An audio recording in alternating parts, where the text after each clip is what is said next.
Hello everyone, and a very warm welcome to my weekly update. Now, I know I've spent a huge percentage of my time talking to you on these weekly vlogs about the importance of the agricultural bill, landmark legislation, the most important legislation in the last 80 years, and really, I guess, making the case for what we need to do to be engaging with your MP, to be making the case that we do not want to see food that is imported into this country that is produced to lower standards, that ultimately undermines our farmers here and means that the government does not commit to its manifesto commitment of making sure that our farmers are not undermined in future free trade agreements.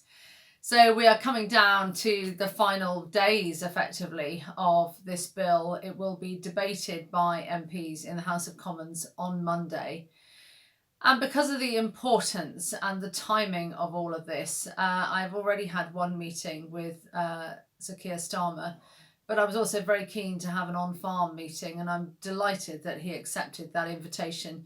And he was out on my farm with Luke Pollard, the Shadow Minister in DEFRA, this Thursday. All I can say is it was a really positive meeting. He was very keen to look around the farm, very interested in what we're doing here, very interested in the agricultural sector and the opportunities for us globally, particularly around the opportunities with carbon neutral food, achieving our goal of net zero by 2040.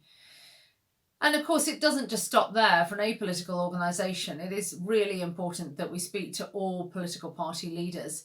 And I've had two meetings this week with Sir Ed Davey, one outside Portcullis House, socially distanced, as you do. But that was a great meeting, and Tim Farron joined us, who's always been a very active supporter of the NFU and indeed farmers in his constituency. And it was Sir Edward's first chance to really have that close engagement, and I think he was very, very encouraging to talk to, very, again, interested in climate change and the opportunities for pitching farmers as a solution. And I was explaining about everything that we do, the natural fibres that we produce, the opportunities going forwards.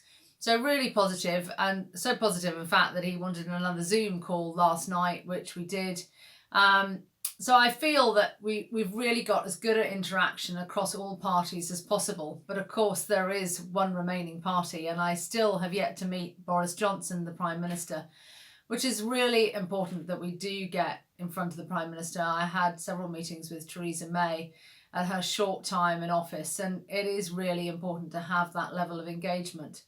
So my fingers are crossed. The invites have gone in from every single channel, and we will see what happens. You'll have noticed this week that there is a lot going on in the media. There is going to be a lot in the Daily Mail, the Mail on Sunday. The Times are very interested to do a piece with me next week.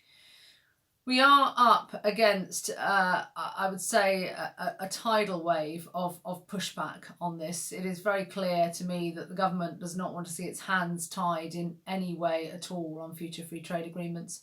But we also have to get Brexit right, and we have to make sure that it works for farmers and growers in this country. So I will continue with my mission to make sure that trade works for this country, that trade works for our farmers and our consumers as well, so that we can deliver all that we want to for the environment, for biodiversity, and the ambition to achieve net zero by 2040. We are, after all, a source of emissions, but unique in that we are a sink as well. So we are the one industry that can do something about it, and that's what we intend to do. As ever, please do take care out there, and I very much look forward to speaking to you next week and updating you yet again on the journey of the agricultural bill. Thanks so much.